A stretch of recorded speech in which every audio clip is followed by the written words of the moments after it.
When I first met Steve Sarkisian in Tampa, Florida, he was walking out of the office of the Alabama head coach, Nick Saban. He was in the offensive coordinator role. He and I'd never met.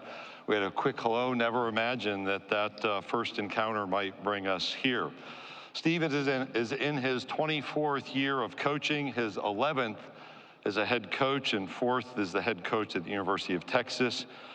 He enters 2024's season with a 25-14 record during his prior 3 years, including going 12-2 last year, a college football playoff berth, and being named Coach of the Year. He's an avid sports fan. He's actually a big soccer fan, I'm told. So I'll let him explain that. He's a Los Angeles native who's also a fan of the LA Dodgers. Enjoys watching and playing golf when he can, which we know is limited from this point forward through the football season, has become good friends with Sergio Garcia, who's now an Austin resident. It's sometimes forgotten that he was a quarterback in his own right. I was here in Dallas where he played his final college game and was offensive MVP of the Cotton Bowl back in 1996 for BYU. First appearance at the SEC Football Media Days for the University of Texas head football coach Steve Sarkisian.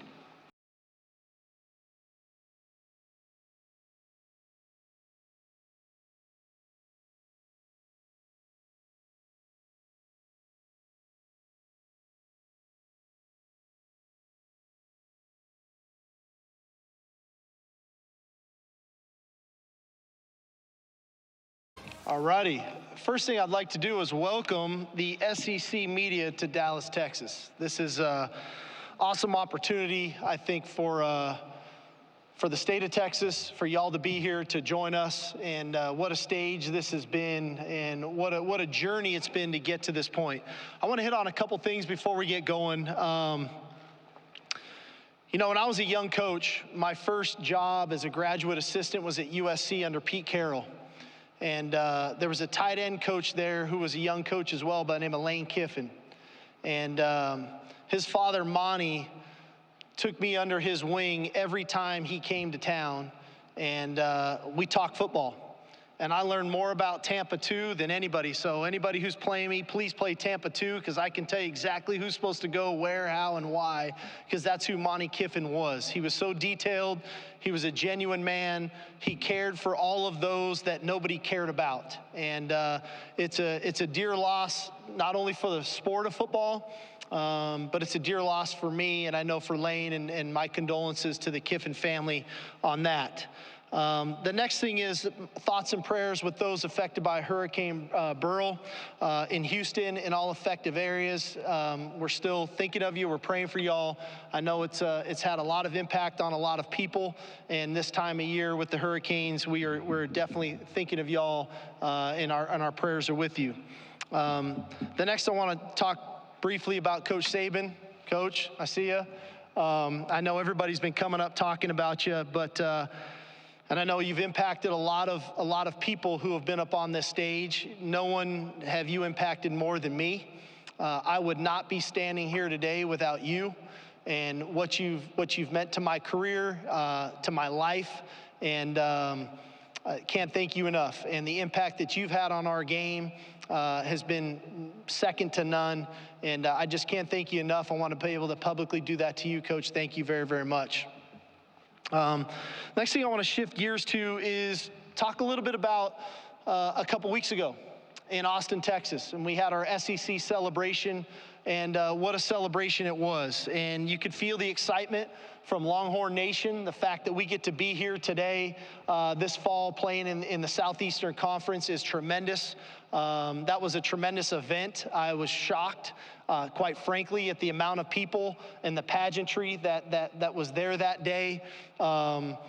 It gave me a little sense and a feel of what goes on outside of DKR on game day that I normally don't get to be part of. And that wouldn't happen without the leadership of President Jay Hartzell, Chairman of our board, Kevin Eltife, and our athletic director, Chris Del Conte. Their vision to take the University of Texas into the Southeastern Conference was one that took a lot of foresight. I wish they maybe would have informed me before I took the job that this is what we were going to do. But I didn't get informed that until afterwards. But I said, hey, we already had to build a team that was going to have to beat the best team in the SEC if we wanted to win a national championship. So not much had to change there for us on that front.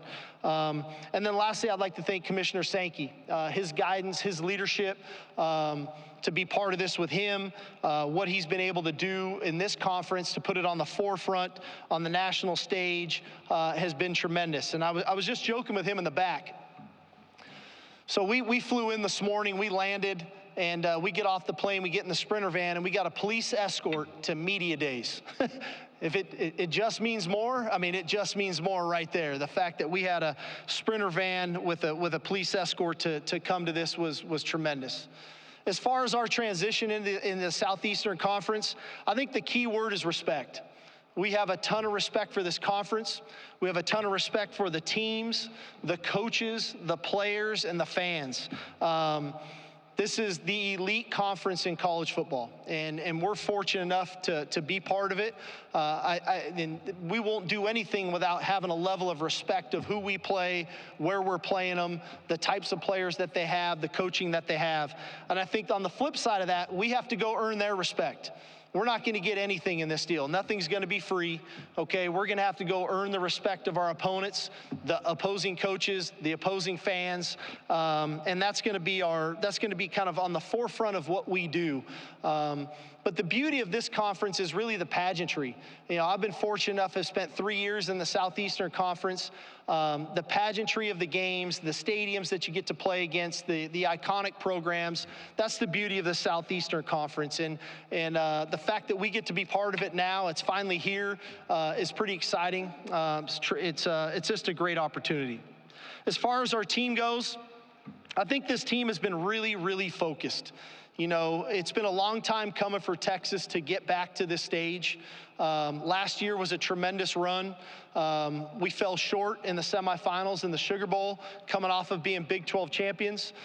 We set a school record with 11 players drafted in the NFL draft, and that's a real credit not only to our coaches for trying to recruit good players, but I think to the development of our players in our program, not only on the football field, but in the weight room, in the classroom, and in life, that the NFL sees players in our program that can come in and enhance their teams to help them try to go win a Super Bowl. There's an idea of obsession going on in our locker room right now. They got a taste of what it can taste like, of being a Big 12 champion, playing in a college football playoff, and we fell short. And this idea of obsession, the obsession that our players have, is one that really came from them. They couldn't wait to get back to work. They couldn't wait to get back in the weight room. And when I took the job, I don't know if I could have said that. It was almost like kind of prodding cattle to make sure that what they were doing day in and day out to get them to that point. Now we've got a team full of hungry players. It's a competitive roster. And I love that about them, because in this conference, you got to have depth. If you don't have depth, and everybody wants to talk about the O&D line, yes, that's vitally important, and I think we've got great depth there. You got to have depth at quarterback. You got to have depth at running back. You have to have depth at safety. You have to have depth across the board.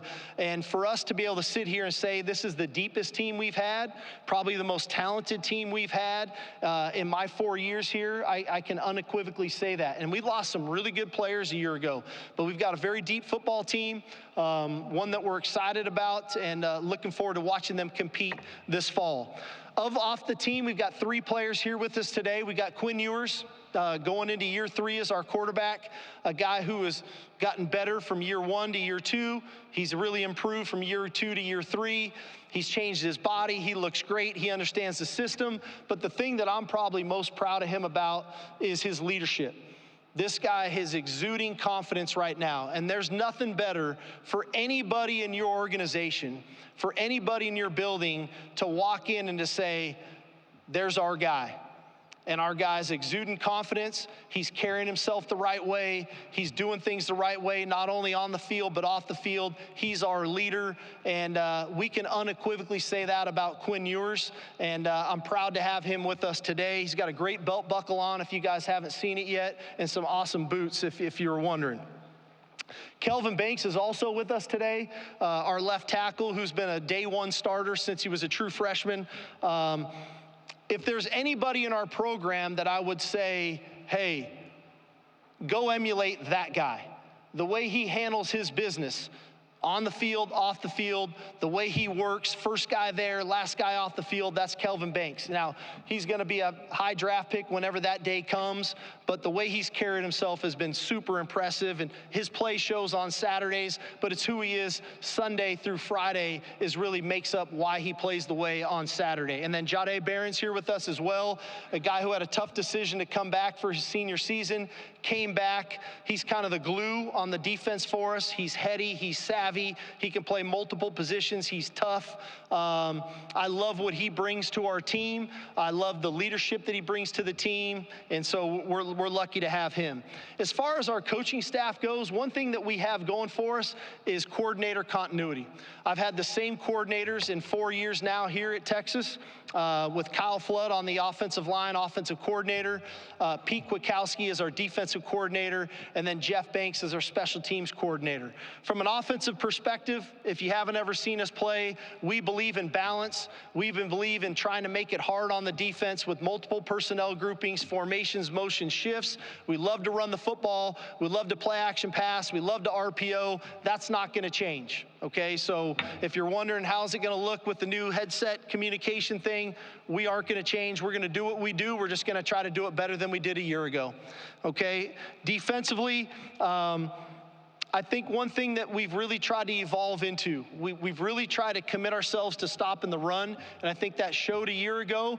We have to be better in pass defense, and there's two ways to get better in pass defense. One, got to cover people better, right? You got to guard people better. You have to have people that can guard them. You also have to have the schemes to guard those people, but you have to have a better way to affect the quarterback. And so we've really tried to invoke that into our team of how do we create more of a pass rush to affect the quarterback, which I think we've improved upon this year, and we'll see the benefits of that. And then on special teams, you know, we're an aggressive special teams unit. We try to go block the kick. If we're not going to block the kick, we're going to try to return it for a touchdown. That's just the way we operate, and Coach Banks does a great job with that, and looking forward to another great year. And when you have depth on your team like we have right now, that's when your special teams can really start to rise up, because we try to play our best players on special teams. And when you've got multiple good players, now that depth can permeate to special teams, and so we think we're going to be even better on teams than we've been in the past, and we've been pretty good. And in the end, for our team, we have to be mentally and physically tough. And that's the way we preach, that's what we teach, that's the way we work, that's the way we work in the off season. That'll never change. And for any of you who have ever been to Austin, Texas in July, and you start walking in DKR and running in DKR at 4 o'clock in the afternoon, you better be mentally and physically tough, and that's what our guys are doing right now. I'd say a couple things in closing, and then we get to questions. At the University of Texas, the standard is the standard, okay? Part of that standard is our culture, all right? Our culture is what makes us who we are. We take a lot of pride in our culture. We pour into our culture. We are a very connected group. We love one another. We work with one another, and that's not gonna change, okay?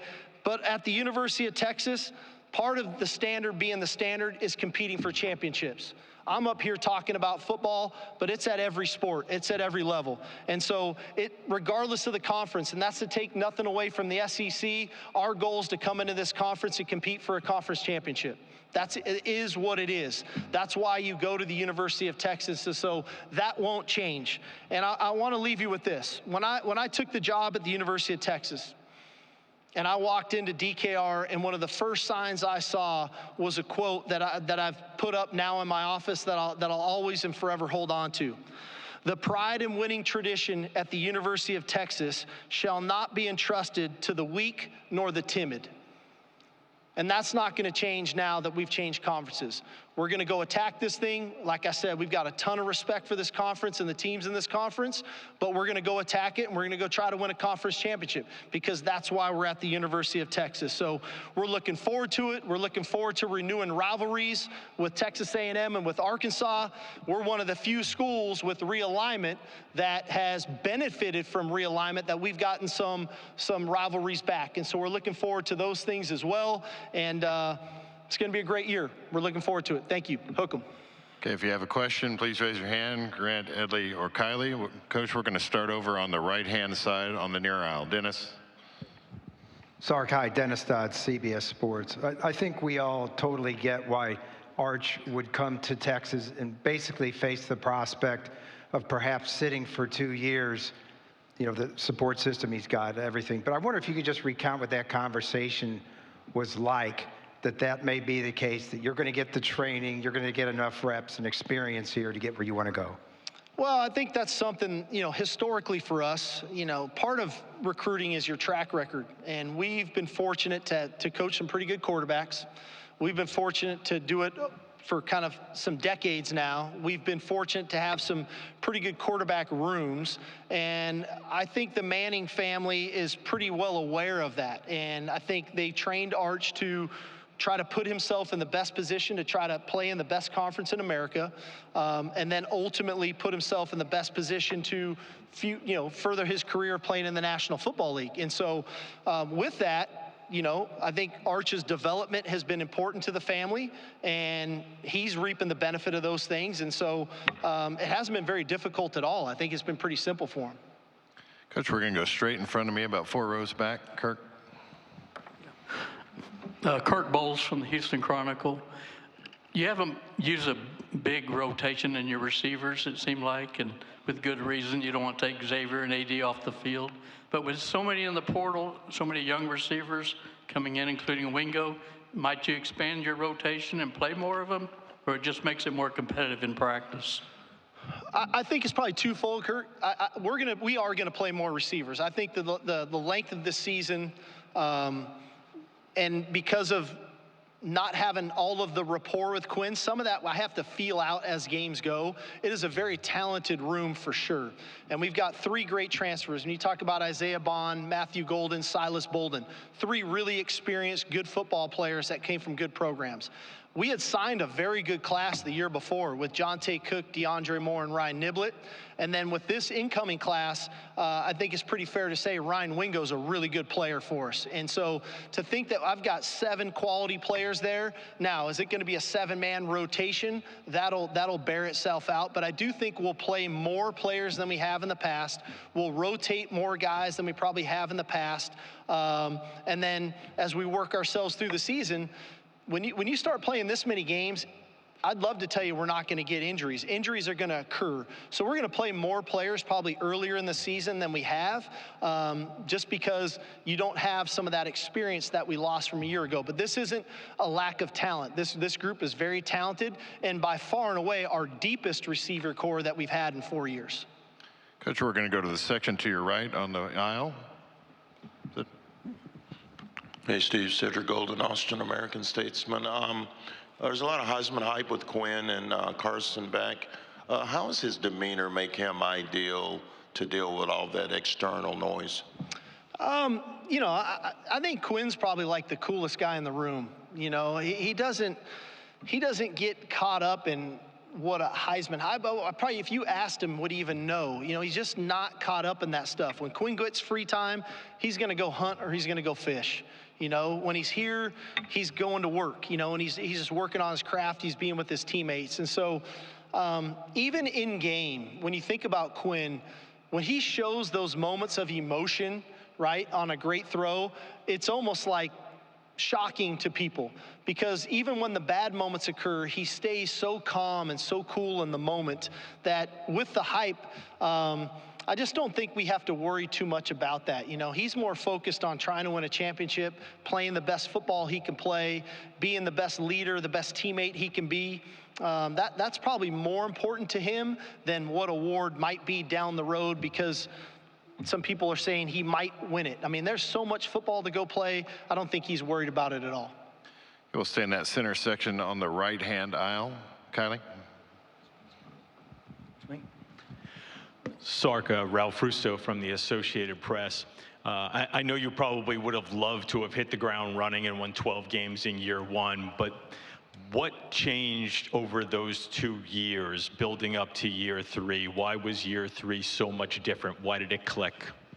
Well, I think part of it was our culture. We had to keep building our culture, the things that were important to us, right? And that takes time.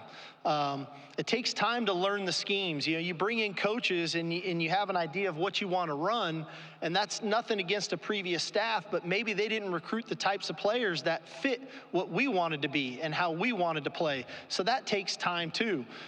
There's development of players in your program. And so, hey, I'll tell you this much, 5-7 in Austin, Texas sucks. That was hard. That was hard on me. That was hard on players. That was hard on a lot of people. Okay, 8-5 was a little more palatable for people, right? But as you continue to stay committed to who you are, and you stay committed to your course of action, you stay committed to what you believe in, over time you start to reap the benefits of that. With that comes sometimes you have to, people that were supposed to be good players when you arrived maybe aren't playing as much, and maybe the guy that fit you a little bit better, you have to recognize and you have to play him a little bit more. But everybody earned their opportunity in our program over the past 3 years, and the beauty of it has been our players recognize that, and then now they know the process to go make it work. I was telling somebody earlier today about a story about the leaders on our team. You know, when we had Bijan Robinson and Roshan Johnson, everybody raved about their leadership ability, but we only had a couple of leaders.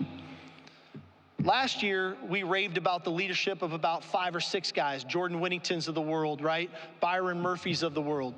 This year, I could probably tell you I got 25 leaders because these guys have grown up in our program. They don't know any different than our culture. And so now when I don't even have to speak very long about what we believe in, because they live it every single day and I watch them live it every single day. And so that's the process, right? You're trying to develop leadership.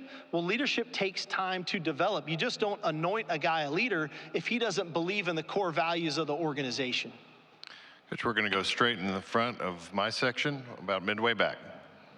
Steve, Eric, Henry Horns, 24/7. Kind of piggybacking off of Kirk's question.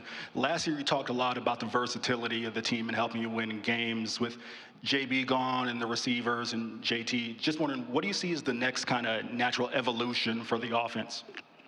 Well, I think, you know, without telling Coach Norvell at Colorado State what we're going to do in week 1, you know, part of it is we always try to stay on the cutting edge. You know, I never want to get stale offensively.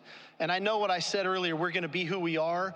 But with that comes all of the subtle tweaks and things and formations and motions and personnel groupings and how do you group people the right way and to take advantage of it. Part of that is trying to play your best players. All right, part of that is to how do we tax the defense. And so we do have a very versatile offensive team. You know, the fact that, you know, we've got very versatile runners. We've got versatile tight ends. The addition of Amari Niblack has been great. Juan Davis, who I've been so impressed with coming out of spring ball and this summer. Gunnar Helm, we found out a lot about him when JT went down last year. We use an extra tackle at tight end some. So we try to do a lot of things to people to make them prepare for it. And then in game, what are we going to call that game that maybe they didn't practice quite as much, or, hey, they have a deficiency here, let's go attack that a little bit more. So I'm not trying to avoid the question, but sometimes it's we implement an offense and then we tap into different aspects of it from week to week that we think, you know, behoove us to be successful. So we're going to go into the section to your right, just midway back. Olin. Yeah. Olin Buchanan, Texas coach, you have the unique experience of having coached in the Iron Bowl and the Red River rivalry. Now, last month in Destin, your athletic director said the Texas-Oklahoma game was a bigger game, a bigger event than the Iron Bowl. So what is it about that game that makes it a bigger event than the Iron Bowl or other SEC rivalry games? Well, I think this, and I've been fortunate. Like I said, I've been part of the Iron Bowl. I've been part of the Apple Cup in Washington. I've been part of SC, UCLA. I've been part of some great games. This is the most unique game for sure that I've ever been a part of. When you pull into the state fair and you start smelling those corn dogs and turkey legs, and there's fans from both teams, and then you get in those locker rooms, and the locker rooms literally are 20 feet apart, and you're staring at each team, and one goes first, and the next one goes next, and it can get a little contentious in there, but that's okay. And as we come out of that tunnel, and that's OU's tunnel, and we're staring at a sea of burnt orange, and you just want to get there. And it's a unique game because half of the game is a home game. The other half of the game is a road game. And I had to learn that the hard way in year one. We got stuck in OU's end, and we were false start, and we couldn't do anything right. And so you have to play to that style of game. But it being split right down the 50, it's the who's who on the sidelines. And I'll tell you this about both teams. Both teams play as hard as they possibly can play in that game. And again, that's to take nothing away from any other great game that I've been part of, but this one is uniquely special. I think Norman's about 2.5 hours from Dallas. We're about 3 hours from Dallas. And the fact that we kind of come upon the state fair here in Dallas is really special. And so it's a game that I'm humbled and honored that I get to be part of. I'm getting to go coach in my 4th one, and looking forward to the opportunity. Coach, we're going to go over to the right side on this near aisle. Sean, Jay Roger from CBS Sports. Coach, you mentioned rivalry games, of course. Since you've been here, what have you heard about the Texas A&M rivalry, and what kind of buzz is there for this game coming back? Well, it's a great game. It's a game that, like I said, divides households, and one that, it's interesting. As our players, I listen to our players talk sometimes, and they're like, our players are probably way more excited for this game than most fans would probably think, because we haven't played the game in a while. But the majority of the players on our 2 rosters probably went on visits together at, if not one school, both schools, and one guy chose Texas and one guy chose A&M. And so I think there's a great deal of excitement. I know Coach Elko's done a great job in that program in a short time being there. It's going to be a great environment in Kyle Field Thanksgiving weekend. So we're definitely looking forward to it. Okay, we have time for one more. We're going to go right here in front. Jenny. Hey, Steve. Jenny Carlson with Beyond the Box Score. Obviously, what you guys have done in the last 3 years, building momentum, building belief, you wanted to do that anyway, but taking that into the SEC, on the list of intangibles, how important do you feel like that is for your program? Well, it's critical. This is an elite conference, and it's going to take week in and week out work ethic, preparation, innovation, toughness, mental toughness, physical toughness, perseverance, mental fortitude if you get knocked down to get back up. Like, it's going to take all the stuff we went through the last 3 years and put it in 1 year, because that's what this conference challenges you on. You're playing at an elite level week in and week out. And I think that's what those 3 years have to roll into this year. And that's my challenge as a coach, is to get our team in that frame of mind, but yet still enjoy the experience. There's nothing like playing college football. It's the greatest sport in the world, and I know we're going through all sorts of different changes right now, but the popularity and the excitement around college football right now is bigger and better than it's ever been. Okay, and so through all that stuff I just talked about, I want to make sure our players enjoy this. I mean, you think about it. I talked about 3 rivalry games in one season. How many schools get to say that? And so we're looking forward to it. It's going to be a great opportunity, and look forward to seeing y'all. And if you haven't been to the Red Rivalry game, you should come. It's an amazing game. Appreciate y'all. Hook 'em. Thank you. Thank you, Coach. Thank you very much.